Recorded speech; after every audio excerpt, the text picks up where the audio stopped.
오늘 저는 여러분과 함께 하나님의 주권적 섭리와 성도의 기도라고 하는 제목으로 빌립보서 4장 4절에서 7절을 본문으로 설교를 하려고 합니다. 제가 빌립보서 4장 4절에서 7절을 읽도록 하겠습니다. 주 안에서 항상 기뻐하라. 내가 다시 말하노니 기뻐하라. 너희 관용을 모든 사람에게 알게 하라. 주께서 가까우시니라. 아무것도 염려하지 말고 다만 모든 일에 기도와 간구로 너희 구할 것을 감사함으로 하나님께 아뢰라. 그리하면 모든 지각에 뛰어나신 하나님의 평강이 그리스도 안에서 너희 마음과 생각을 지키시리라. 아멘. 오늘 우리가 이어서 기도를 주제로 한 설교의 세 번째 시간이 되겠는데요. 오늘도 아주 기도에 관련하여 매우 중요한 설교가 되겠습니다. 제가 바라기는 여러분들이 걷기로 듣고 그냥 흘려 떠내버리지 마시고 여러분들이 이 말씀을 진리로 받아들여 여러분의 삶에 변화가 일어나기를 기대합니다.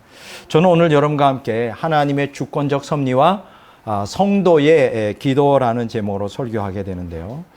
하나님의 섭리에 대해서 우리가 좀 깊이 고려해 볼 때 조금이라도 깊은 생각을 갖고 있는 기독교인이라면 과연 기도가 무엇을 성취해낼 수 있을까 하는 의심에 빠지게 됩니다. 만일 기도가 어떤 일에 영향을 끼친다면 그 하나님의 작정이 고정된 것이 아니라는 결론에 이제 도달하게 되죠. 그렇게 되면 작정의 무의미라고 하는 딜레마에 빠지게 됩니다. 그리고 더 나아가 누가 얼마나 많이 기도하는가의 여부에 따라 하나님이 섭리가 이제 좌우되게 되는 것이죠. 그 반대로 만일 하나님의 작정이 확고하여 하나님의 계획이 반드시 이루어진다면 우리는 애써 기도할 필요가 있는가 하는 의문에 빠지게 됩니다. 그래서 이걸 기도의 불필요. 좀 이런 것들을 좀 생각해 보셨나요?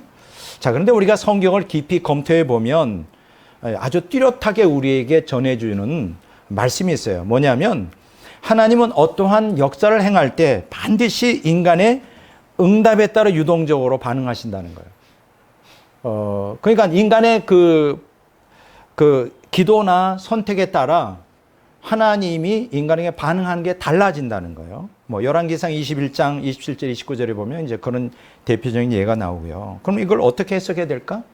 그럼 하나님의 절대 주권이라는 것이 하나님의 고정적 작동을 의미하는가 의미하지 않는가 이런 딜레마에 사실을 빠질 수가 있습니다. 어쨌든 이 기도하고 관련해서 성경에서는 두 가지 사실을 우리에게 말씀해 주시는데 우리가 주목할 필요가 있어요. 첫째는 뭐냐? 하나님의 작정은 확실하여 고정되어 있다는 사실이에요. 성경에 보면 그런 얘기가 많이 나옵니다. 예를 들어서 욥기 23장 13절 14절에 보면 창세전에 하나님은 인간을 향한 구속교육에서 고정적이었어요. 이미 결정되어 있어요. 다 확고하게. 이걸 너무 강조하다 보면 이제 칼빈의 절대 예정 교리에 빠지게 되는 것이죠. 자, 그런데 둘째로 또 다른 성경을 보면 우리가 기도하라는 명령을 받고 있어요. 에베소 6장 18절이나 데살로니가전서 5장 17절에도 나옵니다. 자, 그러면 여기서 한 가지 갈등이 생기죠. 하나님의 인간 구속을 향한 그 작정, 구속 계획은 이미 영원 전에 결정이 되어 있는데 그럼 인간의 기도가 무슨 의미가 있느냐? 그렇죠. 그걸 바꿀 수가 있냐? 이렇게 또 반문을 할 수가 있는 것이죠. 자, 그러면 이 두 가지 이 양극단의 사실을 어떻게 조화를 시켜야 될 것인가? 이렇게 이제 우리가 설명할 수 있습니다. 하나님을 향한 인간의 기도는 이 영원전의 신적 예지 속에서 미리 알고 계신 거죠. 역사가 시작되는 것, 진행되는 것, 완성되는 모든 걸 하나님 알고 계시는데 그 속에서 인간의 기도가 하나님의 작정과 섭리에 포함되어 있다는 거죠. 그러니까 하나님께서 어떤 인간 구속의 계획을 세우고 작정하실 때, 섭리하실 때 영원전에 역사가 진행되면서 인간의 기도와 또 반응과 선택의 이 모든 것들을 다 감안하여 이제 하나님께서 작정과 섭리를 하신다는 거예요. 뭐 에스겔서 36장 37절, 다니엘서 9장 1절에 19절을 보면 이제 그런 내용이 나오는데, 사실 이런 성경 구절들을 자세히 풀면 뭐 몇 시간을 강의를 하고 설교해도 끝이 없기 때문에 제가 간단히 설교 시간이기 때문에 요약 정리해서 말씀을 드립니다. 자, 이것은 하나님의 작정과 섭리가 하나님의 강압적 독단에 의한 일방적 사역이 아니라 인간과의 협력, 그 안에는 인간의 소원과 갈망이 포함되겠죠. 그런 것과 아름다운 조화를 이루며 계획되고 성취된다는 사실을 확실하게 보여주는 거예요. 빌립보서 2장 13절에 보면 나오죠. 인간이 하나님의 영원한 계획에 대하여 그것이 이루어지기를 사모하며 열망한다는 사실은 이미 하나님의 작정이 하나님께는 영광이고 인간에게는 행복을 주는 것임을 입증해 주는 거예요. 요한계시록 5장 1절에서 5절을 보면 나옵니다. 이 자세한 내용을 사실은 좀 설명을 좀 해야 여러분들이 이해가 쉬운데, 이게 이제 신학적인 거기 때문에 처음 듣는 사람들은 이게 무슨 의미인가 이렇게 생각하기가 쉽습니다. 자, 다시 한번 설명합니다. 하나님의 작정과 섭리는 영원 전에, 작정은 영원 전에 인간 구원을 위한 계획이 정해져 있는 거예요. 근데 그 작정 속에 역사가 시작되며 구속사가 진행될 시작과 진행과 완성에 인간의 반응이 있잖아요. 선택하고, 의든 악이든 선택하고 인간의 기도, 이런 것들이 그 안에 다 포함되어 있다는 거예요. 그걸 어떻게 하느냐? 신적 예지, 신적 지혜 속에 이미 다 그걸 감안해서 구속사에 인간의 그 참여를 포함시켜서 하나님의 작정이 계획이 된다. 이해가 되죠? 이렇게 이해하면 될 것입니다. 자, 이건 뭘 얘기할까요? 인간의 그러한 기도가 구속사에 중요한 역할을 한다는 거예요. 그러니까 하나님께서는 인간의 믿음과 기도를 통하여 하나님의 이 구속사에 인간을 참여시킨다는 거예요. 하나님이 일방적으로 원맨쇼를 하지 않는다는 거예요. 인간은 거기에 로봇이 아니에요. 심시분이 땅콩이 아니에요. 이거 굉장히 중요한 것입니다. 이게 얼마나 놀라운 은혜고 하나님의 깊은 배려에서 나오는 말씀인가.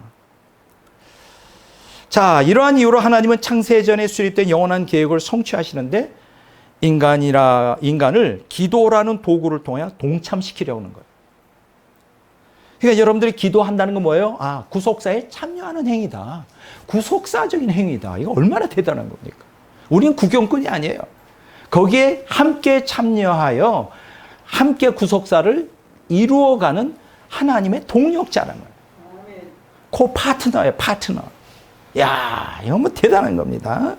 에베소 3장 20절, 21절에도 요한일서 3장 22절에도 보면 나옵니다. 그러므로 하나님이 계획하신 큰 일을 역사 속에서 실행하실 때 그 일을 이루기 전에 어떻게 하시냐? 반드시 인간으로 하여금 기도하도록 강력하게 감동하십니다. 여러분들 인류 역사에 일어난 큰 부흥들, 큰 역사들을 보면 반드시 인간이 그 일들이 성취되도록 밤낮으로 하나님 앞에 목숨 걸었던 기도가 있었다는 거예요. 그렇게 하신다는 거예요. 요한계시록 5장 8절, 8장 3절에 6절에 보면 그런 내용이 나옵니다. 따라서 하나님의 섭리 배후에는 언제나 인간의 피눈물 나는 소원의 기도가 배어 있었다. 자, 하나님의 구속 경륜의 핵심은 인간의 구원과 생명 연합에 있기 때문에 인간의 기도는 하나님의 구속 섭리를 성취하는 데 필수적 요소예요.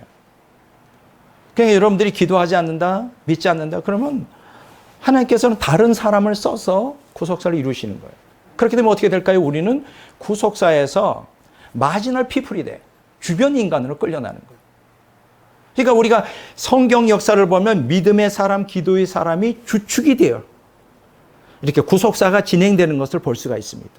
그러니까 하나님께서는 오늘도 똑같아요. 이 종말의 끝에 믿음이 땅에 떨어지고 기도하는 사람이 이제 줄어든 이 상황 가운데서도 이 남은 자, 우리 하나님께서는 이 남은 자의 믿음과 기도를 통하여 오늘날도 구속사는 변함없이 진행이 되는 거예요. 나는, 너와 여러분들은 바로 그러한 남은 자가 되시기를 주의 이름으로 축원합니다. 자, 그래서 기도는 단순히 인간의 필요나 욕구를 충족시키기 위한 수단이 아니에요. 다시 말합니다. 지금까지 우리가 배워온 거는, 기도라는 거는 하나님 주세요, 주세요, 주세요. 그 내가 줄게. 기도의 응답. 그게 뭐 기도의 전부인 줄 알고. 우리의 필요와 욕구를 달라 그러면 충족시키기 위한 수단이 아니란 말이에요. 그게 전부가 아니라고요. 오히려 기도라는 게 뭐냐? 기도라는 거는 하나님의 임재 속으로 인간을 끌어들이는 거예요. 그 임재 속에서 하나님의 구속 경륜을 그러면 인간이 깨달아요. 야, 이 엄청난 크고 비밀한 일을 하나님이 보여주심으로 입이 이제 딱 벌어지는 거죠. 그러게 되면 어떻게 될까? 하나님과 같은 마음으로 융화돼 버려요, 인간이. 같은 하나님의 심정을 갖게 돼요. 그래서 인간이 그 구속사가 이루어지기를 밤낮으로 하나님과 같은 심정으로 기도하게 되는 거예요. 그러니까 이 인간의 기도라는 게 뭐냐? 구속 섭리를 성취하는데 인간이 실제적으로 참여하는 구속적 행위인 거예요. 우리는 그냥 구속적 행위하면 뭐 하나님의 선택, 뭐 예수 그리스도의 속죄, 성령님의 부어주심 능력, 그냥 다 하나님께 치면 우리는 아무것도 할 게 없다는 거예요. 우리는 그냥 은혜로, 믿음으로 그냥 우리는 아무것도 할 게 없고 그냥 복만 받으면 된다. 이게 이제 오늘 개신교를 망치는 굉장히 잘못된 신앙인데 성경 그렇게 가르쳐요. 우리도 구속사에 참여해야 된다. 적극적으로. 그 참여하는 수단이 뭐냐? 믿음과 오늘 이제 주제가 기도인 거예요. 기도. 아, 그래서 기도를 해야 되겠구나. 왜 기도를 해야 되는지에 대한 이제 이해를 여러분들이 이해할 수가 있는 것이죠. 사무엘상 1장 1절에서 28절, 예레미야서 33장 1절에서 3절에 보면 이제 그런 내용이 나옵니다. 자, 제가 오늘 그 본문 내용이 뭡니까? 빌립보서 4장 4절에서 7절 가지고 설교하는데 4절과 5절에는 이제 기쁨과 관용에 대한 공고를 합니다. 근데 여기서 하이라이트가 있죠. 뭐죠? 6절과 7절에 나오는 기도에 대한 고민이에요. 제가 아마 성경에도 뭐 여러분들이 성경을 읽어보시면 어떤 구절을 잘 좋아하는 성경 구절이 있죠. 제가 가장 좋아하는 성경 구절이 바로 이 구절이에요. 다른 건 못 외워도 이건 외우고 있어요. 아무것도 염려하지 말고 오직 모든 일에 기도와 간구로 너희 구할 것을 감사함으로 하나님께 아뢰라. 그리하면 뭐요? 모든 지각에 뛰어나신 하나님의 평강이 그리스도 예수 안에서 너희 마음과 생각을 지키시리라. 자, 외우죠? 다른 건 못 외워도 이건 외웁니다. 너무 좋아하기 때문에. 네, 그만큼 저한테는 중요한 구절이에요. 자, 그러면 이것을 좀 한번 분석해 보겠습니다. 첫째, 아무것도 염려하지 말고. 여기 염려한다는 건 뭐예요? 문제거리로 인해서 근심한다는 거죠. 제가 여러분들에게 좀 질문하겠습니다. 여러분들은 어떤 염려거리가 있나요? 내가 생각할 때는 지금 오늘 현대인들의 가장 큰 염려거리는 경제 문제일 거예요. 예, 돈 문제가 거의 한 80%의 염려거리를 차지한다는 통계가 나와 있습니다. 자, 두 번째는 뭘까요? 돈 다음에는 건강이겠죠. 돈이 많아도 골골하면 이거 뭐 먹는 것도 제대로 뭐 건강 문제가 있을 거고. 또 세 번째 문제는 뭘까요? 뭐 가정 문제도 있겠죠. 부부 간의 문제, 자녀 간의 부부, 자식 간의 문제. 네 번째는 뭐 직장 문제. 그 외에도 기타 등등 수없이 많은 문제를 갖고 있습니다. 근데 내가 여러분들에게 분명히 말씀을 드립니다. 오늘 이 설교를 듣는 순간부터 아무것도 염려하지 마십시오. 그거는 백 목사의 주관적인 생각이 아니라 하나님의 명령이에요. 명령을 하고 있어요. 아무것도 염려하지 말라고. 근데 여기 보면 아무것도예요. 아니요. 조그만 것은 뭐 염려 안 해도 큰 거는 그래도 내가 염려 안 해요. 아니요. 그것도. 뭐 이거는 염려, 저거는 아니요. 그것도. 다. 크고 작은 모든 문제를 염려하지 말라요. 여러분 어떻게 생각합니까? 이 세상을 살아가면서 염려가 없는 삶을 살고 싶지 않나요? 야, 근데 이제 이런 얘기도 있어요. 이거 염려 없는 사람이 있어. 걱정 없는 사람. 그런 사람들은 무덤의 가문이 있어. 다 죽어서 아무 걱정이 없어, 그들은. 살아있는 사람이 어떻게 염려하나. 근데 성경은 뭐라 그러냐? 염려하지 말라 그래요. 오늘 중요한 설교를 합니다. 이 설교를 듣고 염려한다. 그 사람은 설교를 안 들은 거예요. 받아들이지 않은 거예요. 잘 들어보십시오. 여기 보면 현재 명령형으로 쓰였어요. 그러니까 염려가 계속 온다는 거예요. 계속. 한 번 극복했다고 문제가 되는 게 아니라 계속 하루에도 몇 번씩 오고 이기고 또 이기고. 그러니까 지속적으로 경계하라는 거예요. 염려하지 않도록. 그럼 내가 한 가지 질문하겠습니다. 왜 기독교인들이 염려할까요? 간단합니다. 문제 때문에 염려하는 게 아니에요. 주 원인은 뭐냐? 하나님의 절대 주권과 섭리에 대한 신뢰의 결여예요. 쉽게 얘기하면 왜 기독교인들이 염려하냐? 세상 사람들은 뭐 하나님 안 믿으니까 당연한데 하나님을 믿는다면서 해서 염려하는 건 뭐냐? 하나님을 믿지는 않아요. 하나님의 절대 주권, 하나님이 얼마나 대단한 분인가? 하나님이 얼마나 우리를 사랑하시는가? 이러한 그 신뢰 문제예요. 믿음이 없는 거죠. 그러니까 쉽게 얘기하면. 만약 여러분들이 여전히 염려에 가득 차 있다. 그게 뭐든 믿음이 없는 거예요. 아주 간단합니다. 자, 둘째. 그럼 어떻게 되느냐? 염려 안 하려면 다만 모든 일에 기도와 간구로 하라요. 그래서 기도라고 하는 단어가 프로슈케라고 헬라어인데 이게 뭐냐면 하나님께 예배하는 마음으로 드리는 기도예요. 그러니까 기도라는 거는 아까 얘기한 대로 내 욕구와 뭐 열망을 간구하는 것도 기도하지만 그게 기도의 전부는 아니에요. 그냥 하나님과 영적 교통하는 거예요. 여기 기도하라 그랬어요. 두 번째는 간구라는 거는 데세이인데 이거는 개인적인 문제 해결을 요청하는 기도죠. 우리가 주로 많이 기도라고 말할 때 이 데세이를 씁니다. 자, 그러면 어떤 방식으로 기도와 간구를 해야 염려에서 벗어날 수 있을까? 세 번째, 너희 구할 것을 감사함으로 하나님께 아뢰라 그래서. 여기서 아뢰다. 이건 현재 수동태 명령형으로 지속적으로 하나님이 알도록 하라. 하나님이 자꾸만 우리의 일에 관심 갖도록 하라는 거예요. 그런데 조건이 있죠. 감사함으로 하라. 여러분, 내가 한 가지 질문하겠습니다. 여러분들이 어려움, 염려, 걱정, 근심 많이 있으면 감사가 나올까? 감사보다 불평이 나오겠죠. 하나님 왜 이러세요? 하나님 나한테 왜 이래? 뭐 불평이 나오죠. 근데 여기 보면 그렇게 하지 말고 감사하라는 거예요. 여러분, 감사는 언제 나오죠? 진정한 믿음과 신뢰에서로 나오는 게 감사. 하나님의 절대 주권을 믿고 하나님 날 끔찍이 사랑하고 하나님은 좋으신 분이고 내게 선하시고 나에게 복을 주실 수 있는 좋은 분이라는 걸 아면 감사할 수밖에 없죠. 예, 이것도 믿음 문제예요. 사람이 왜 감사하지 않을까? 환경만 바라고 왜 자꾸만 불만 불평할까? 하나님을 신뢰하지 않아. 하나님이 어떤 분인지 몰라. 그래서 이 감사는 왜 우리가 되느냐? 기도의 초점이 문제에 맞춰져 있지 않고 하나님께 맞춰져 있음을 시사하는 거예요. 반드시 하나님의 방법으로 내 문제가 해결될 것이다.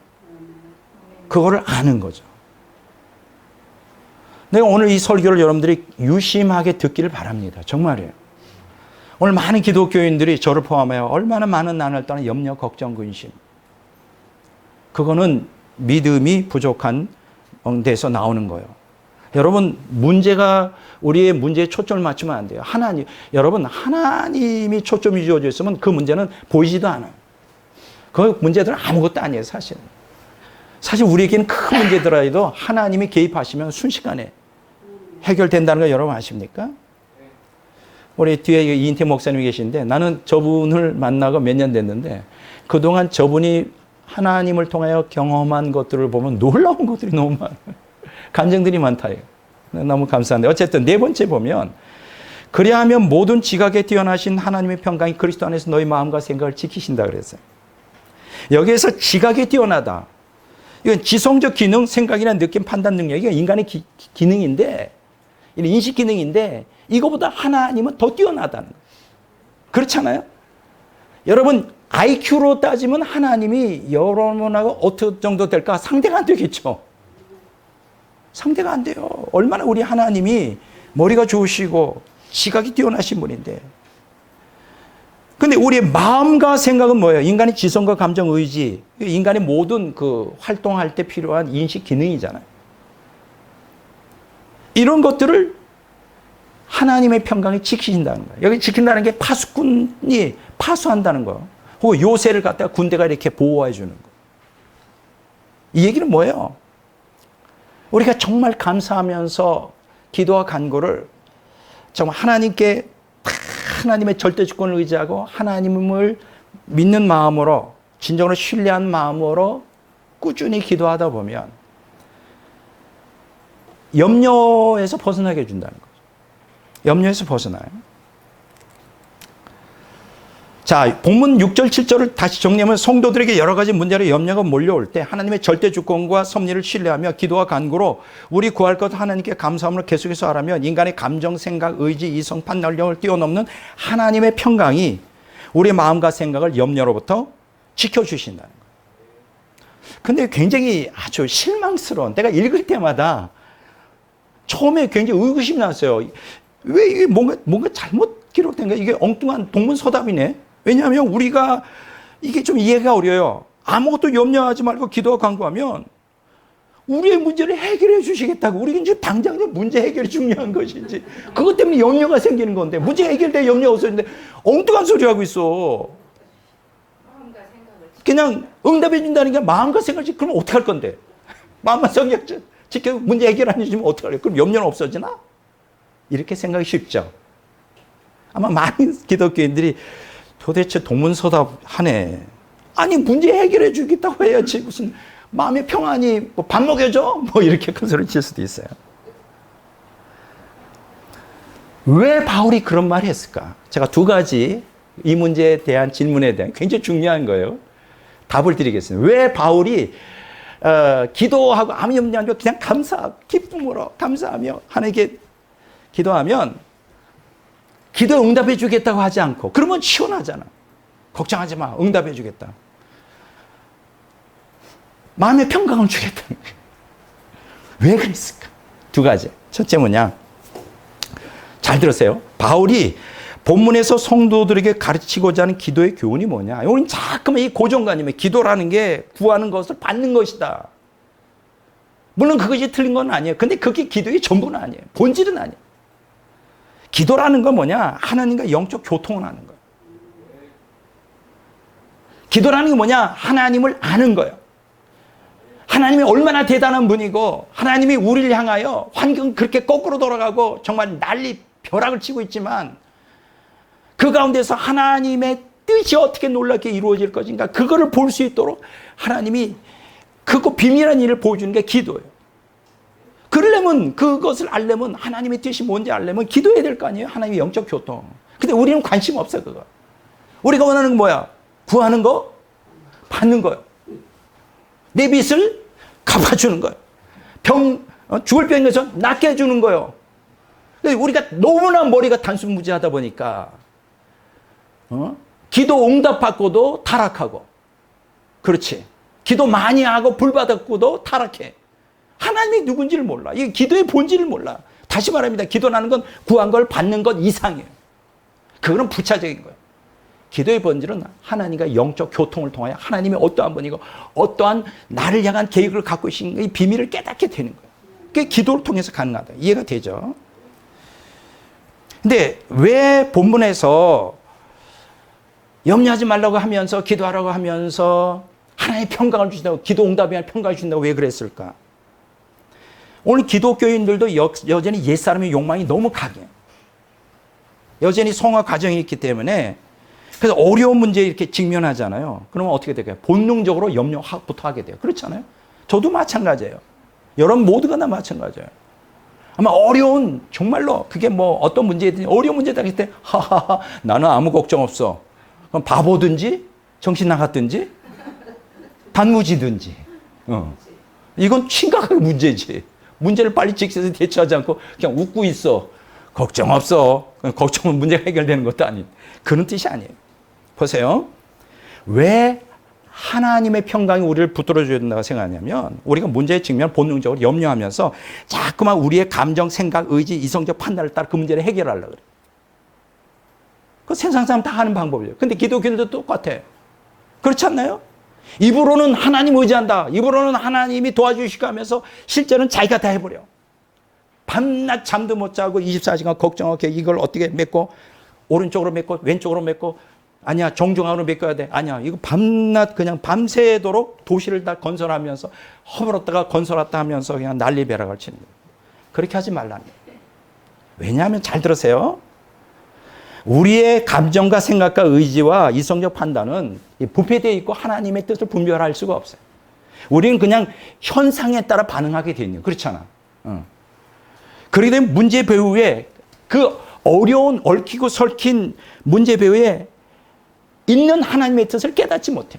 그걸 통해 하나님이 하시고자 하는 놀라운 계획이 있는데 그걸 알지 못해. 그래서 오히려 우리 인간 생각과 의지와 이성적 판단으로 문제를 해결하려면 오히려 이를 그르쳐버려요. 하나님의 뜻을 거스리게 된다. 이해가 되세요? 그렇기 때문에 하나님의 평강이 우리 안에 임하면 어떻게 하냐. 아이고 평강 마음에 졌다, 이제 염려 없다, 뭐 알아서 되겠죠. 이런 게 아니에요. 하나님의 평강이 임한다는 게 뭐냐. 하나님의 평강이 임하면 그 하나님의 주권적 섭리를 믿고 의지할 수 있는 영적 힘이 생겨요. 이해가 되세요? 왜 기도할 때 그 문제를 해결해 주는 게 아니라 염려가 있을 때 아무것도 염려하지 말라면서 하나님 평강이 너희 마음과 생각 그리스도 안에 지킨다고 말씀하시냐면 정말로 염려하지 않고 온전히 하나님을 의지하면서 기도하면 영적 힘이 생겨요. 그 고난을 이길 수 있는 영적 힘이 생겨요. 그 영적 분별력이 생겨버려요. 그래서 염려하지 염려가 안 돼. 이게 첫 번째 거 있고요. 영적 힘이 생긴다. 두 번째 뭐냐? 하나님의 평강이 임하시면 성도가 뭐를 경험하게 되면 하나님이 나와 함께 한다는 걸 알게 돼요. 아주 하나님이 나와 함께 한다. 하나님이 함께 하는 걸 경험해요. 그러면서 뭐를 깨닫게 되느냐? 내가 원하는 것이 아니라 하나님이 원하는 것을, 내가 원하는 방식이 아니라 하나님이 원하는 방식으로, 내가 원하는 때가 아니라 하나님이 원하는 때 기도가 응답될 거라는 확신이 생기게 돼요. 그러니까 하나님의 평강이 그냥 기분 좋은 평안이 아니에요. 영적 힘이 생기면서 그렇게 되면 여러분 제가 경험하기에는 평강이 강하게 임하니까 염려가 싹 사라져요. 주님의 임재가 경험되면서 하나님이 하나님의 방식대로 하나님의 때에 하나님의 것으로 그 기도가 응답되겠다는 확신이 생겨요. 또 걱정이 없어져 버려요. 이해가 되죠? 그러니까 하나님 평강이 성도의 마음과 생각을 지배하면 한마디로 말하면 자기 중심주의에서 하나님 중심주의로 바뀌게 돼요. 그래서 또 어떤 고백이 나오느냐? 내 뜻대로 마옵시고 아버지의 뜻대로 하옵소서라고 하는 고백이 저절로 나오게 돼. 결국 하나님의 뜻 안에서 우리의 기도가 어떻게 될까요? 응답이 되는 거예요. 그냥 하나님의 평강이 임한다. 그건 응답 받은 거예요. 다만 내 뜻이 아니라 아버지의 뜻대로. 다만 내 방법, 내 때, 내가 원하는 방식이 아니라 아버지가 원하고 아버지의 때, 아버지가 원하는 방식, 아버지가 원하는 내용으로 변화가 된다. 우리가 기대했던 것보다 더 좋은 거로 준다. 그거 손해보는 거 아니죠. 무슨 일이 이해가 되죠? 그래서 오스왈드 챔버스가 이런 얘기를 합니다. 가장 위대한 기도 응답은 하나님을 온전히 이해하는 것이다. 그러면 현실의 상황에 대한 우리의 관점이 바뀌게 돼요. 야, 놀랍지 않습니까? 제가 오늘 이 날씨도 덥고 얼마나 참 그래서 시원한 사이다와 같은 간증을 하나 제가 여러분들이 알려드릴게요. 중국 내지 선교사였던 허드슨 테일러라고 하는 유명한 사람이 있었죠. 그 프레데릭 하워드의 성령을 품은 사람이라고 하는 책의 209쪽에 보면 그가 빌립보서 4장 4절 7절에 하나님의 평강이 지배하는 기도의 비결을 극한 상황 가운데서 경험하게 됩니다. 그래서 극한 고난 가운데서도 염려하거나 좌절하지 않고 하나님의 주권적 섭리를 믿으며 온전히 하나님만 따랐던 위대한 신앙인이었는데 이 허든 텔러가 자기 동생 아멜리아에게 다음과 같은 편지를 해요. 한번 자세히 들어보세요. 얼마나 대단한 신앙인가. 여러분과 제가 그런 신앙으로 바뀌어야 돼. 이제 더는 아무것도 걱정하지 않아. 왜냐하면 주님은 언제든 얼마든지 그분의 뜻을 이룰 수 있으며 주님의 뜻이 곧 내 뜻이기 때문이지. 주님께서 나를 어디로 보내시는지 어떻게 보내시는지는 그다지 중요하지 않아. 그건 내가 염려할 일이 아니라 주님께서 생각하실 몫이기 때문이지. 아무리 수월한 자리에 있더라도 주님은 분명히 나에게 은총을 베푸실 것이며 아무리 힘겨운 환경에 처하더라도 주님의 은총은 언제나 충분할 거야. 만약 하나님께서 나를 굉장히 곤란한 지경에 처하게 하신다면 주님께서 그에 합당하게 인도해 주시지 않겠니? 커다란 어려움이 있는 곳에 은혜가 넘치지 않겠니? 엄청난 압박과 시련이 있는 환경에서 더 많은 능력이 나타나지 않겠니? 어떤 위급한 상황에서도 주님의 자원이 불충분할지도 모른다고 두려워할 필요가 없단다. 주님이 내 것이기 때문에 주님께서 항상 나와 함께 계시며 내 안에 임재해 계시기 때문에 주님의 모든 자원이 곧 내 것이란다. 얼마나 대단한 신앙이에요. 오늘 빌립보서 4장 4절 7절에 있는 말씀을 경험한 사람, 바로 여러분과 제가 경험을 하셔야 돼요. 이게 신앙이에요. 여러분 요한복음 14장 27절에 예수님이 약속했어요. 평안을 너에게 주노니 곧 나의 평안을 너에게 주노라. 내가 너에게 주는 것을 세상이 주는 것 같지 아니하니라. 너희는 마음에 근심하지도 말고 두려워하지도 말라. 여러분 다시 묻습니다. 여러분 왜 걱정하십니까? 왜 염려하십니까? 그것은 죄고 하나님을 신뢰하지 않아요. 정말 기도의 사람은 염려하지 않습니다. 하나님이 어떠한 분인지 알고 하나님의 뜻이 하나님의 평강을 주시는 가운데 그 문제가 해결될 것을 알고 있어요. 이거는 이제 지금 짧은 시간이지만 제 경험을 한번 간증을 해보겠습니다. 아까 제가 얘기했죠. 빌립보서 4장 6절 7절을 제가 굉장히 좋아한다. 다 외우고 있다고. 너무나 좋아하기 때문에. 제가 미국 유학 중에 빌립보서 4장 6절 7절을 직접 체험하였어요. 미국의 그 굉장히 감리교 신학대학으로는 굉장히 그 유명한 아주 그 유수한 감리교 신학대학인데 깨레 신학교가 있어요. 제가 거기에서 이제 공부를 하고 있었는데 그 당시에 제가 유학 자금이 있는 게 아니고 알바를 하면서 공부를 해야 되는 상황이었어요. 그래서 그 시카고에서 아마 미국에서 그때 당시에 가장 큰 한인 감리교였어요. 시카고 연합 감리교회 부목사로 이렇게 청빙을 받게 되었습니다. 자, 기존 행정을 담당했던 남자 전사님이 있었는데 그동안 굉장히 칭찬을 많이 받았어요. 수고 많으십니다, 전사님. 얼마나 고생 많이. 근데 제가 가서 그냥 인기가 확 저에도 올라가니까 이분이 질투를 하는 거예요. 나를 갖다가 그냥 어떻게든지 깔아내리려고 너무 그것이 이제 고통이 많았어요. 근데 바로 그때에 담임 목사님이 은퇴 시기가 되어 캘리포니아로 이제 가시게 되었어요. 결국 이런저런 문제로 이제 저는 이 교회를 사임할 수밖에 없는 상황에 있게 되었습니다. 굉장히 그때는 인기가 많았어요. 중고등학생들 수련회를 데려갔는데 갑자기 성령의 방언의 역사가 터지면서 제가 갑자기 그때 부흥사가 되어버렸어요. 그래서 그 교회는 워낙 큰 교회라 주로 수련회, 청년회 수련회, 성가대 수련회, 남성교, 여성교 수련회는 다 그 외부 강사, 교수들, 미국 교수들을 데려다가 하는데 그때 처음으로 제가 올 스트레이트로 제가 강사가 돼버렸어요. 이렇게 인기가 올라가니까 또 마귀도 역사를 하죠. 그래서 어쨌든 그 교회를 사임할 수밖에 없는 상황에 처하게 됐어요. 근데 제가 그때 당시 학생 비자를 유지하고 있었는데 만약 사역지를 찾지 못하면 저는 그냥 한국으로 귀국을 해야 돼요. 왜냐하면 돈이 없고 알바를 하면서 해야 되는데 제가 아는 사람도 없고 인맥도 없어요. 갑자기 염려와 걱정이 옵습해 오기 시작했습니다. 두려움이. 이제 담임 목사님과 제가 일주일씩 격주로 이제 새벽 기도회를 인도하고 있었는데 이제 교회에서 집까지 거리가 한 20-30분 거리 돼요. 제가 어떻게 했을까요? 집에서 교회로 가는 새벽 시간, 교회에서 새벽 기도 끝나고 집으로 오는 시간에 이거 외웠죠. 내가 할 수 있는 게 아무것도 없어. 인맥도 없고 돈도 없고 앞뒤가 콱 막혀 있어.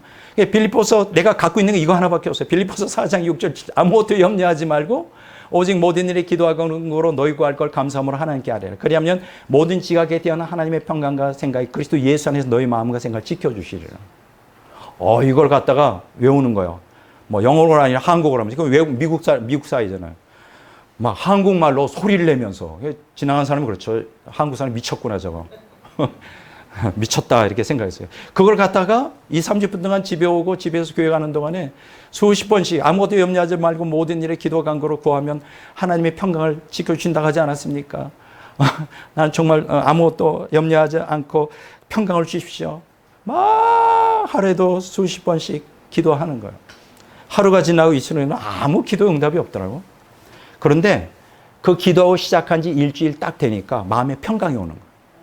제가 경험한 거로는 마음의 평강이 오니까 놀랍고로 염려와 걱정이 싹 사라져요. 그 순간에 제가 그걸 알았어요. 염려와 걱정이 하나의 평강이 나를 꽉 장악하니까 일주일 만에 싹 사라져. 걱정을 해야 되는데 걱정이 안 돼. 억지로 걱정을 해보려고 해도 안 돼, 그게. 하나의 평강이 내 안에 임한다는 게 뭐예요? 하나님이 나하고 함께 한다는 거죠. 거기에서는 암묵적인 약속이 있어요. 내 기도에 응답해 주겠다는 약속이 있는 거죠. 이해가 됐어요? 그래서 아무 걱정이 안 되는 거예요. 이상하게. 룰루랄라 하고. 그리고 또 일주일이 지났어요. 2주 만에 제가 전혀 모르는 미국에 있는 목사님이 전화가 왔어요. 자기 교회 후임 목사로 청빙을 한다는 거예요. 얼굴도 모르고 이름도 모르고 어디서 내 전화번호를 따왔는지. 그래서 이제 그 교회로 이제 가면서 공부를 계속할 수가 있었죠. 그래서 제가 오늘 왜 이 말씀을 말씀드리냐. 제가 이걸 경험했다고. 여러분 염려하지 마세요. 이렇게 생각할 때 아니 이건 꼭 염려해야 돼. 이건 하나님도 못하실 것 같아. 이건 내가 해야 될 거야. 아니 그런 거 없어. 크든 작든 아무것도 정말 anything 아무것도 don't worry 아무것도 염려하지 마세요. 제발. 제가 마지막 그 기도에 대한 설교를 이제 마지막 탐욕의 기도를 경계하라는 제목을 할 때 그때 이제 간증을 한번 또 하겠습니다. 오늘 사실 이 분량이 많아서 그 염려를 어떻게 극복할 수 있고 어떻게 하나님이 붙들어 주셨는가 아주 또 놀라운 간증을 제가 경험하는 거예요. 제가 다시 부탁드립니다. 여러분 인생 사는데 염려 많잖아요. 세상 사람들은 어떻게 염려 없는 사람이 있냐? 그 무덤에 가서 찾아라. 근데 기독교는 아니야. 염려하지 말래. 염려하지 말라 그랬으면 하지 말아야 돼. 근데 우리는 말을 안 들어. 염려를 그냥 꾸준히 해. 그건 뭐냐? 그가 하나님의 살아계심을 모른다는 거예요. 경험하지 못해요. 머리로만 알고 있는 거예요. 염려하지 마세요, 정말. 아니, 목사님이 세상 나가서 노동해 봤어. 나 지금 내일 쌀 거리가 없다고. 그래도 염려하지 말라고. 아무것도 염려하지 말라고. 하나님의 살아계심을 경험하셔야 돼요. 그럼 뭐 하면 좋냐? 그냥 그저 기뻐하면서 감사해. 예. 그러면 기도하셔. 그리고 때를 기다려봐요. 어떻게 역사하시나? 하나님의 평강이 임할 때에 기도하시라. 그러면 그냥 모든 문제가 해결되는 거예요. 이해가 되시죠? 제가 그래서 오늘 짧게 이제 남은 시간 동안 두 가지 기도와 관련하여 말씀을 드리는 첫째는 송화의 삶을 위한 기도의 비결을 말씀드립니다. 우리가 어떻게 하면 거룩한 삶을 살 수 있게. 왜냐하면 왜 우리가 거룩해야 되냐면 세속화되지 않으려면 거룩해야 되고 우리가 하나님이 책임져 주시는 인생을 살면 거룩해야 돼요. 그러니까 거룩은 선택사항이 아니라 이건 필수예요. 그 기도의 비결이 있는 거예요. 그게 뭘까? 데살로니가전서 5장 15절에 24절에 보면 이런 말씀이 있어요. 삼가 누가 누구에든지 악으로 악을 갚지 말고 하고 서로 대하든지 모든 사람을 대하든지 항상 선을 따르라. 항상 기뻐하라. 쉬지 말고 기도하라. 범사에 감사하라. 이것이 그리스도 예수 안에서 너희를 향하신 하나님의 뜻이니라. 성령을 소멸하지 말며 예언을 멸시하지 말고 범사하려 좋은 것을 취하고 악은 어떤 모양이라도 버리라. 평강의 하나님이 친히 너희를 온 영과 혼과 몸이 우리 주 그리스도 안에서 그리스도께서 강림하실 때 흠없게 보존하시기를 원하노라. 너희를 부르시는 이는 미쁘시니 그가 또한 이루시리라. 오늘 본문 말씀을 보면 데살로니가전서 5장 15절 24절의 말씀이 어쩌면 빌립보서 4장 4절 7절과 똑같아요. 기본 틀은 뭐 기뻐하라, 감사하라, 기도하라 이거예요. 그런데 조금 다른 게 있어요. 패턴은 같은데 빌립보서 4장 4절에서 7절은 하나님의 주권적 섭리를 믿는 신앙의 삶에 초점 주어진 기도의 비결을 가르치고 있다면 데살로니가전서 5장 12절에 24절은 영과 혼과 몸이 온전히 거룩하게 되는 성화의 삶에 초점 주어진 기도의 비결을 가르치고 있어요. 야, 놀랍죠? 같은 패턴인데 조금 각도가 다르죠. 자, 성화의 삶을 살려면 어떻게 될까요?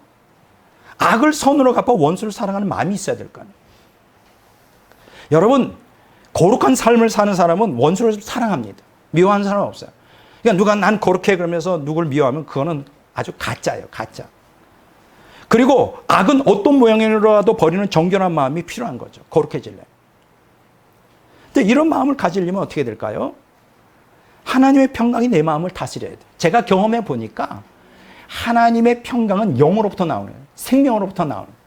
하나님의 평강이 내 안에 임하니까 원수도 사랑하게 돼. 아까운 게 하나도 없어. 제가 경험해 보니까. 그러니까 원수를 사랑하는 마음, 또 정결한 마음을 있어야 송화의 삶을 사는데 그렇게 하려면 하나님의 그 평강이 내를 다스려야 되는데 그럼 하나님의 평강이 나를 다스리려면 어떻게 하냐? 영적 투쟁을 해야 돼. 영적 투쟁 방법이 여기에 세 개가 이렇게 항상 기뻐하고 쉬지 말고 기도하며 범사에 감사하리 명령이죠. 이게 투쟁이에요. 여러분 한 가지 질문하겠어요. 여러분 여러 가지 미워하는 사람이 있고 여러 가지 환경, 거친 환경인데 항상 기뻐할 수 있을까? 내가 생각할 때는 정신 나간 사람 아니고서는 제정신 갖고 있는 사람은 기뻐하기가 어렵겠죠. 근데 기뻐하래. 명령이에요. 그리고 항상 기도하래. 그리고 범사에 감사하래. 무슨 일이 있든지 좋은 일이든 나쁜 일이든 그냥 감사합니다. 감사합니다. 정신 나갔지. 이게 영적 투쟁이에요. 인간이 이성, 기성을 뛰어넘는 영적 투쟁이에요. 여러분, 여기서 항상 기도하라는 게 이 기뻐하라와 감사하라 그 중간에 있어요. 이게 핵심이에요. 지속적으로 하나님과 영적 교통을 하면 어떻게 되는지 알아요? 하나님을 경험하면서 이 기뻐하고 범사에 감사할 수 있는 마음이 생기기 시작해요. 그러게 되면 어떻게 될까요? 평강의 하나님을 이제 경험하게 돼요. 깊이. 하나님의 임재가 강하게 임해요. 그렇게 되면 원수를 사랑하고 이생의 악을 벗어나 거룩하게 돼요. 성화의 삶을 위한 이게 기도의 비결이에요. 자, 오스왈드 챔버스가 이 문제에 대해 다음과 같이 얘기를 했어요. 우리가 위로부터 거듭나면 하나님의 아들의 생명이 우리 안에서 자라게 된다. 기도는 하나님의 생명의 영양분을 공급하는 수단이다. 그런데 기도하지 않으면 우리가 고통스러운 것이 아니라 우리 안에 거하는 하나님의 생명에 고통을 당하는 것이다. 기도를 하면 하나님의 생명이 강해지면서 평강이 충만해. 원수를 사랑하게 돼. 그래서 거룩하게 돼. 이게 바로 기도를 통하여 거룩한 삶을 사는 비결이에요. 성화의 삶. 지금 어느 시대보다도 이 시대는 성화의 삶이 절실히 필요한 거예요. 바로 이 성화의 삶을 위한 기도의 비결을 배우시라고. 근데 어떤 사람은 기도를 많이 하는데 성화가 안 돼. 그건 제가 마지막 시간에 얘기해요. 왜 성화가 안 되는가? 그거는 주문처럼 욕망을 따라. 어디서 들은 건 있어. 기도는 많이 하면 복 받는다더라. 그래서 기도는 많이 하는데 바른 기도를 하질 않아. 그래서 기도 많이 하고도 성화되지 못하는 기독교인들이 얼마나, 기도 많이 하고도 지옥 갈 수 있어요. 기억하십시오. 성화의 삶을 위한 기도의 비결이 무엇인가? 자, 두 번째. 예, 이게 이제 매력이 있죠, 우리에게. 이게 마지막인데, 형통한 삶을 위한 기도의 비결. 야, 우리 만사 형통, 저도 나쁘지 않습니다. 모든 게 다 풀렸으면, 신통인통, 물통했으면 좋겠어요. 옛날에 부흥 강사가 신통인통, 물통하기 굉장히 싫어했어. 근데 자세히 들어보니까 굉장히 좋은 말이더라고요. 하나님이 통하면 인간이 통하고 물질이 통한다는 거예요. 그게 꼭 틀린 말은 아니더라고요. 우리가 신통인통, 물통하면 얼마나 좋겠어요. 통하는 인생. 이게 바로 형통한 삶을 위한 기도의 비결이 있어요. 성경은 그것을 우리에게 가르치고 있어요. 요한복음 16장 23절 24절에 보면 이런 말씀이 있어요. 내가 진실로 진실로 너희에게 이르노니 너희가 무엇이든지 아버지께 구하는 것을 내 이름으로 주시리라. 오, 놀라워, 대박. 예수님의 이름으로 구하면 다 주신다는 거야. 와, 대박. 지금까지 너희가 내 이름으로 아무것도 구하지 아니하였으나 구하라. 그러면 받으리니 너희 기쁨이 충만하리라. 야, 본문은 응답받는 기도의 비결이 예수 그리스도의 이름에 있음을 가르치고 있어요.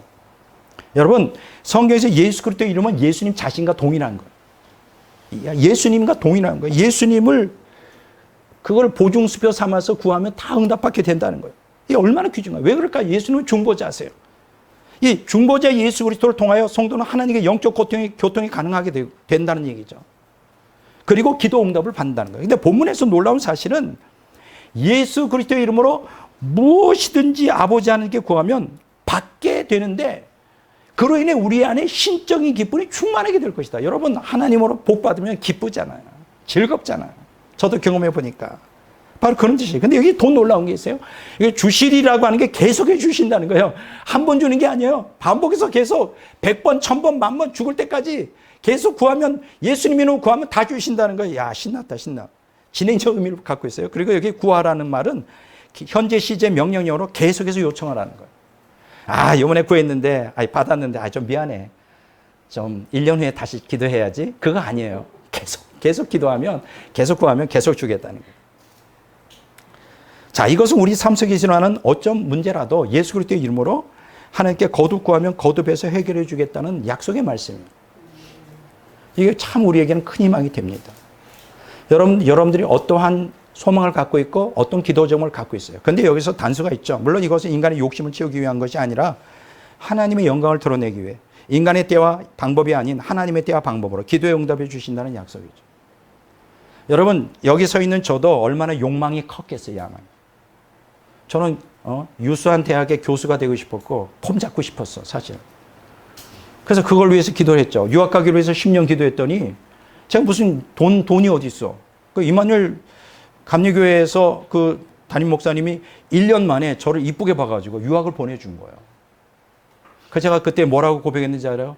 아주 쾌재를 불렀어. 야, 10년간 유학 보내달라고 기도했더니 하나님 살아 계시도다. 물론 미국에 가서 10년 동안 공부하는 동안에 정말 죽을 똥 살 똥 그냥 온갖 고난을 다 겪고 했지만 여러분 우리는 이렇게 생각을 해요. 자꾸만 여기서 무엇인지 주니까 제일 먼저 뭐 생각해요? 야 이제 좋은 차 뽑아야지. 좋은 집 이런 거 자꾸만 탐욕으로 생각을 해요. 그거 아니에요. 자 보세요. 자 여기서 주신다는 거는 인간의 욕심을 채워주겠다는 게 아니에요.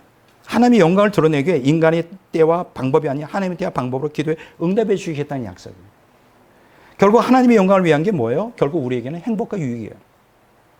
자, 이 문제도 좀 사실을 다루고 싶은데 많은 사람들은 하나님의 뜻, 내 뜻이 아니고 하나님의 뜻 하면 나는 불행해지고 하나님이 행복해진다고 생각하는데 그렇지 않아요. 하나님의 뜻이 하나님의 선하고 온전하신 뜻이에요. 그건 하나님께도 좋지만 결국 궁극적으로 우리에게 좋은 거예요. 만약 제가 욕망한 대로 정말 미국에서 정말 공부를 많이 해가지고 정말 유수한 대학의 교수가 됐다면 어떻게 해요? 지금 애 봐야지. 지금 제가 은퇴해가지고. 애 보는 나이예요. 그걸 안 이루어준 게 저는 너무나 감사해요. 저는 뭐가 됐어요? 교수보다 더 대단한 신학자가 된 거예요. 그건 내가 원하지 않았던 거예요. 근데 지금 보니까 내게 정말 좋은 거예요. 내 적성에 딱 맞는 거예요. 그래서 또 내게 질문하는 넌 뭐가 되고 싶냐는 교수가 아니에요. 나는 신학자. 근데 그 신학자가 된다는 건 내 마음에는 소원이 없었던 거예요. 자, 여러분. 오늘 여러분들이 하나님 무엇인지 기도한다는 게 뭘 의미하는지 좀 생각해 보시죠. 성경에 보면 이 무엇이든지 응답해 주시겠다, 무엇인지 주겠다는 이 구절이 이 본문 말씀 외에 세 군데 또 나와요. 자세히 보니까 예수 그리스도의 이름으로 하나님께 아버지께 무엇인지 원하는 데 구하면 하나님이 행하시고 이루시며 받게 하겠다는 약속의 말씀에 조건이 붙어 있더라고. 요거 그 조건이 세 개예요. 첫째 뭐냐? 형통한 삶을 위한 기도의 비결은 하나님의 영광을 드러내는 데 있어요. 여러분들이 하나님 이거 주십시오 저거 주십시오 하는데 그 목적이 뭔가요? 하나님의 영광을 드러내는 데 목적이 있어야 돼요. 그러면 주실 수 있어요. 요한복음 14장 13절 14절에 그런 말씀이 너희가 내 이름으로 무엇을 구하든지 내가 행하리니 보세요. 이는 아버지로 하여금 아들로 말미암아 영광을 받으시게 하려 함이라. 보세요. 영광을 받게 하시려고 내 이름으로 무엇이든지 내게 구하면 내가 행하리라. 이게 조건이 있죠. 영광, 하나님께 영광이 돼야 돼요. 고린도전서 10장 31절에 너희가 먹든지 마시든지 무엇을 하든지 다 하나님의 영광을 위하여 하라. 여러분 제가 질문하고 싶어요. 여러분들이 좋은 집 갖기를 원하는 거, 좋은 차 갖기를 원하는 거, 부자가 되기를 원하는 게 하나님의 영광인가요? 그러면 주실 수 있어요. 저는 그래요. 이 날씨에 이 건강을 유지하기 위해서 열심히 먹습니다. 특히 이 더울 때는 식욕이 떨어지고 귀찮아지고 기진해질 때 음식을 관리를 잘해요. 열심히. 왜 먹는지 알아요? 저를 위해 먹지 않습니다. 주를 위하여. 여러분들 그렇게 하십시오. 하나님께 초점을 맞추세요. 하나님께 초점을 맞추면 하나님이 여러분의 기도에 쉽게 응답해 주시고 형통한 길로 인도해 주셔요. 이건 제가 경험합니다. 둘째 뭐냐? 형통한 삶을 위한 기도의 비결은 뭐냐? 하나님의 말씀에 순종하는 데 있어요. 하나님 말씀에 불순종하면서 형통하기 원한다? 그건 마귀의 역사죠. 요한복음 15장 7절에 너희가 내 안에 거하고 내 말이 너희 안에 거하면 무엇이든지 원하는 대로 구하라. 그리하면 이루리라. 보세요. 무엇이든지 원하는 대로 구하면 이루어진다. 너희 조건이 뭐예요? 너희가 내 안에 거하고 내 말이 너희 안에. 그건 뭐예요? 하나님 말씀에 순종하는 삶이죠. 요한일서 3장 22절에 부원적인 설명이 있으면 누구든지 구하는 바를 그에게서 얻나니. 보세요. 무엇이든지 구하는 바를 그에게서 얻나니 받나니 이는 우리가 그의 계명을 지키고. 보세요. 그 앞에서 기뻐하시는 일을 행합니다. 그러니까 말씀에 순종하는 삶을 살면 우리의 삶이 형통해져요. 저는 이걸 경험하고 있어요. 난 여러분들도 그렇게 경험하기를 바랍니다. 요한일서 2장 6절에 보면 그 안에 산다고 하는 자는 그가 행하는 대로 자기도 행할지니라. 무엇이니 원하는 대로 받으려면 주님 안에 살아야 돼. 그건 뭐예요? 주님이 사는 대로 살아야 돼. 십자가의 좁은 길로 가야 된다는. 세 번째 뭐냐? 형통한 삶을 위한 기도의 비결은 선한 열매를 맺는 데 있어요. 야고보서 3장 17절에 보면 선한 열매라 그랬어요. 요한복음 15장 16절에 이런 말씀이 너희가 나를 택한 것이 아니요 내가 너희를 택하여 세웠나니 이는 너희로 가서 열매를 맺게 하고 또 너희 열매가 항상 있게 하여 내 이름으로 아버지께 무엇을 구하든지 다 받게 하려 함이라. 그러니까 하나님께 형통한 삶의 비결은 뭐냐? 열매를 맺는 삶이어야 돼. 여기서 열매는 뭘까요? 선한 열매인데 의의 열매죠. 빌립보서 1장 11절. 빛의 열매죠. 에베소 5장 9절. 성의 열매죠. 갈라디아서 5장 21절 23절. 이런 열매를 맺는 삶을 삽니까? 그럼 여러분들은 형통한 삶이 돼요. 이건 제가 경험하는 거예요. 자, 한번 정리해 봅니다. 자, 하나님의 뜻은 성도들이 하나님의 말씀에 순종함으로 선한 열매를 많이 맺어 하나님께 영광을 돌리는 것에 있어요. 그게 바로 형통한 삶의 비결인 겁니다. 이것이 바로 기도가 추구하는 목적이어야 돼요. 오스왈드 챔버는 이 문제에 대하여 다음과 같이 정의했어요. 기도는 우리의 삶이 우리의 것이 아니라 주님의 것임을 기억하는 것이다. 이렇게 영적으로 깊이 하나님의 임재를 경험하는 기도에 들어가면요, 다 주님의 것이라는 걸 깨닫게 돼요. 주님이 다 주님의 뜻대로 알아서 하는 거예요. 자, 이렇게 이제 여러분들에게 사실 이 짧은 시간에 이 엄청난 말씀을 함께 나눈다는 것은 사실 거의 불가능한 거나 마찬가지예요. 그냥 이렇게 흘러가는 거니까. 사실 이걸 갖다가 조근조근 자세히 얘기하려면 몇 시간도 부족해요. 그러나 그렇게 할 수 있는 상황이 아니기 때문에 오늘 이 말씀을 여러분 마음속에 새기시고, 다시 말씀드리지만 여러분들 안에 어떤 문제든지 염려가 있다면 하지 마세요. 대신 우리의 지각, 우리의 모든 판단력, 인식력을 뛰어넘는 하나님을 의지하면서 기도하세요. 그럼 어느 순간에 하나님의 평강이 여러분을 주도하면 하나님의 방법으로, 하나님의 때에 하나님이 원하시는 것들을 그 기도에 대하여 응답해 주실 거예요. 그게 가장 좋은 방법이에요. 그것이 하나님께도 영광이고 내게도 좋은 거예요. 이해가 되시죠? 자, 결론을 말씀드립니다. 오늘 우리는 그동안 기도를 많이 하면 신앙이 좋은 사람이 된다는 얘기는 들었지만 기도의 의미와 목적이 무엇인지에 대해 성경적 고찰이 사실 그동안 기도에 대한 가르침에서 많이 빠져 있었어요. 저는 그것을 수정하고자 합니다. 오늘 설교를 통해 우리는 기도가 단순히 우리의 문제 해결을 위한 방법, 어떤 신앙행위가 아니라는 걸 깨닫게 되었어요.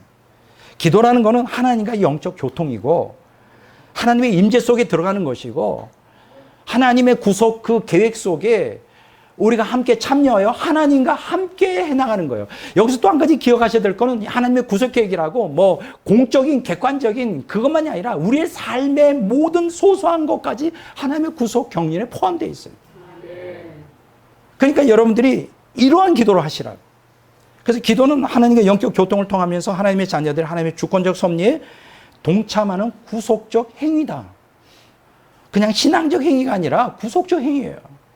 이게 얼마나 놀라운 것입니까? 그래서 난 여러분들이 이러한 기도의 의미와 목적을 깨닫고 다시 말씀드리지만 앞으로는 염려하지 마세요. 염려하지 말고 염려할 시간에 기도하십시오.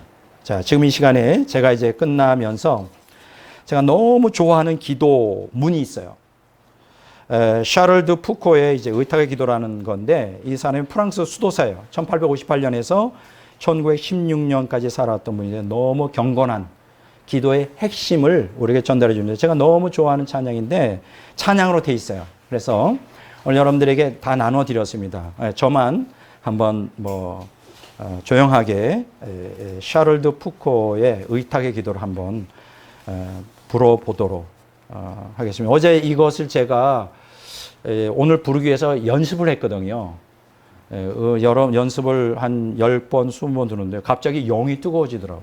성령이 역사하기 시작하더라고. 그러면서 눈물이 터지는데 30분 동안 정말 그 뜨거운 저도 이 의탁의 기도와 같은 삶을 살기를 원합니다 하는 기도를 하나님께 올렸어요. 얼마나 하나님이 기뻐하시고 강하게 임재하시는지 너무나 놀라운 기도문입니다. 제가 부르도록 이렇게 하겠습니다. 그리고 끝내겠습니다.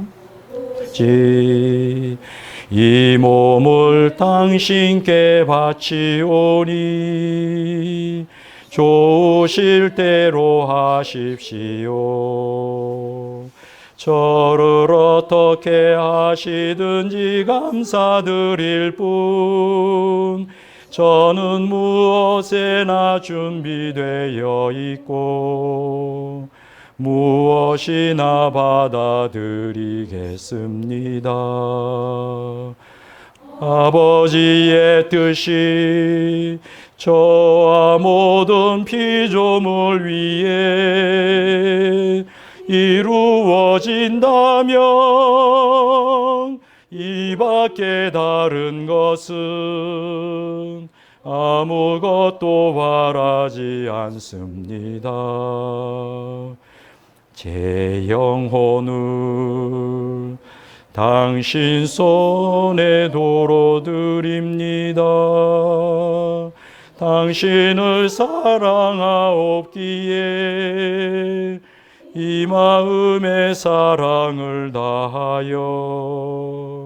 하나님께 제 영혼을 바치옵니다. 당신은 제 아버지시기에 끝없이 믿으며 남김없이 이 몸을 드리고 당신 손에 맡기는 것은 어쩔 수 없는 저의 사랑입니다. 아멘.